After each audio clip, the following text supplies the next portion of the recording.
Yeah, I'm Judy Henry, and I was in Ecuador in 1966, 1968, down in the south, Carillamanga, with the Community Development Group. I think I was also arrested once because they thought I was a fraud. I was fraudulent on something, and I was under house arrest, but I think it was because the policeman kind of liked me. And I was in a very small town, and everybody said, "Oh, you got to be careful." I said, "There's nothing, I haven't done anything, nothing to be careful about." I was in a place about the size of Pecos, and it had a song I still remember that said it was the most beautiful city in Ecuador. It said, "The Perla del Continente," the symbol of honor, where all the women are gorgeous and beautiful, and I've always loved that about Carillamanga, Ecuador.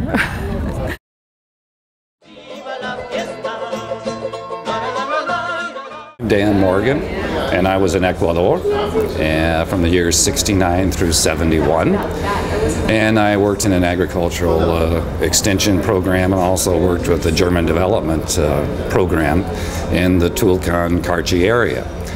And all I can say is, guess what? I survived, because back in those days you were just kicked out the door and said, "Hey, Morgan, go to Tulcan and figure out something to do." Well, it was a very good experience for me. I learned a lot about myself, but I also made some lifelong friends, because I go back to Ecuador every 2 or 3 years to visit the friends, and I go to the weddings and all that, and we take tours. I've been back to Tulcan a number of times, and my apartment is still there. And so we have a good time. It was a great experience for me. I'm Carl Seppanen.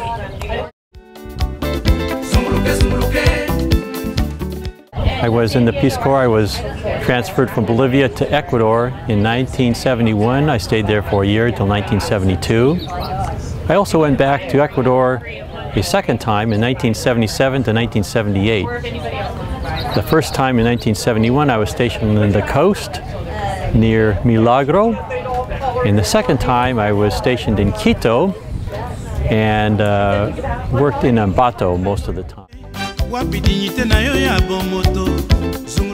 Hi, my name is Doris Rubenstein. I served in Ecuador from 1971 to 73. I had 3 locations: on the coast of Ecuador near Quevedo, up in Quito, and then out in the Oriente in Morona, Santiago. My Peace Corps memory that I'd like to share is about how difficult it is sometimes just at the beginning, but if you stay true to why you're going to be there, you'll have success. My first site was an agricultural experiment station called Pichilingui that was out in the sort of coastal jungle of Ecuador. I was sent out there to work with the technical staff there, to work with them on learning English so that they could get USAID scholarships to take master's and PhD degrees in the United States at U.S. colleges. I went out there not knowing, I spoke quite good Spanish actually, but not Spanish slang. And my co-workers were very suspicious of me. They had heard that Peace Corps volunteers were often just a cover for being a CIA spy, and they shunned me except for classes for my first 2 weeks there. No matter how I tried to engage people at breakfast table, at the sporting activities after the work hours, no one would talk to me. They looked at me and said, "CIA spy." I was very, very, very demoralized. And I was sitting out in a little park area in the residential part of the experiment station, just thinking, I think I should go home. These guys don't want me here. And I was on the verge of tears, and I'm not a crying person. And one of my co-workers, one of the Ecuadorian staff, came over and said, "Hi." And I was shocked. No one had ever actually approached me before. And he says, "What are you doing here? What are you thinking?" And I said, "I'm thinking about going home because people here have treated me so badly, and I've wanted so hard to help you achieve something, get a higher education." He said, "Well, congratulations, Doris. You passed the test. We were testing you. And you've passed with flying colors." And the rest of the guys just came out and I now have 36 brothers for life. Many of them went to U.S. Colleges and universities for masters and PhDs and are now leaders in Ecuadorian agriculture and agricultural education at the higher education level. I'm very proud to have been a Peace Corps volunteer. And a marvelous.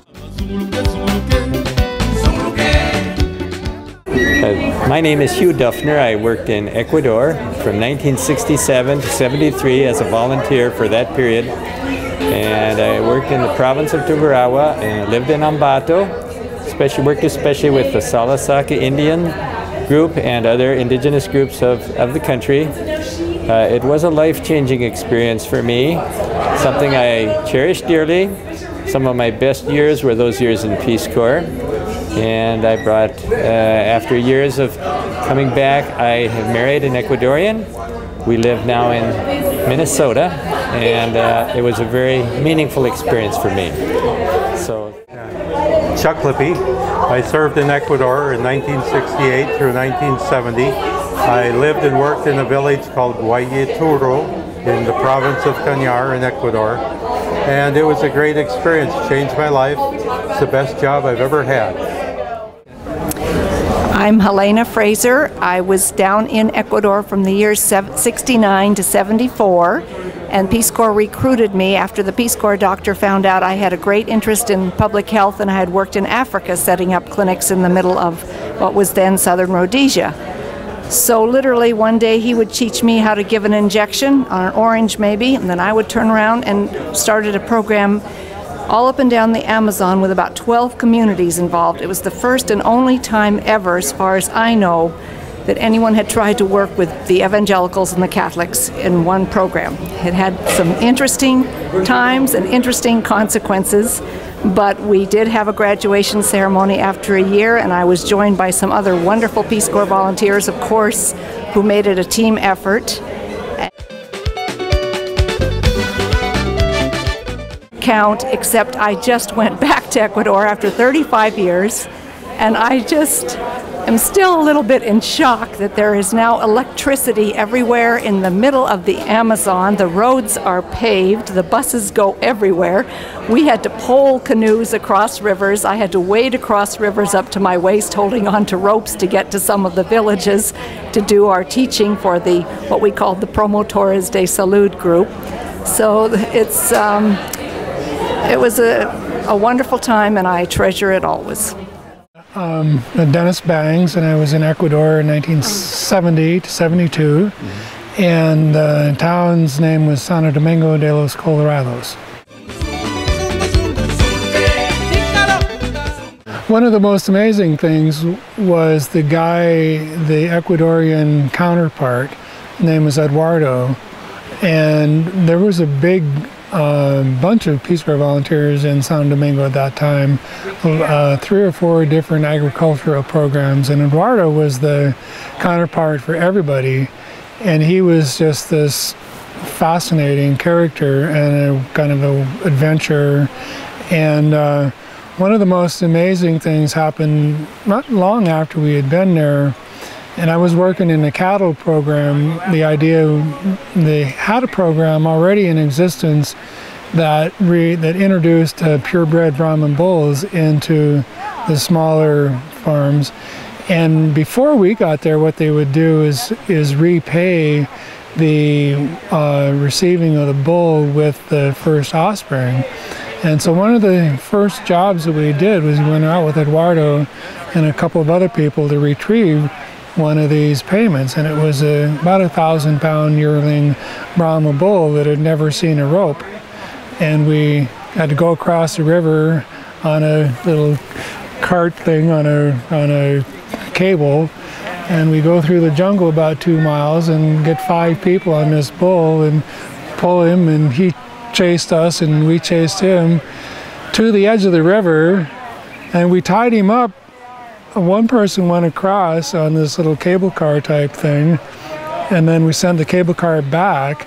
Then we tied him up on the car by himself, sent him across, then took him off, and then the rest of the people came over. Then we put him in a truck and took him back to the ranch. Definitely an adventure. So that was an adventure. And you know, one of those amazing things is that just last summer in Minnesota, we had this reunion of Santo Domingo volunteers, and Eduardo showed up. He's 86 years old now, and I think he's 86. He's in his mid-80s anyway. And he looked like he aged less than any of us, because the rest of us were in our 20s 40 years ago. We all have less hair, you know, and white hair, and he's, you know, 85, 86 years old, has a little tiny bit of gray in his mustache, still really dark hair, really thin, still dances the cumbia, drinks trago, you know. It was fun.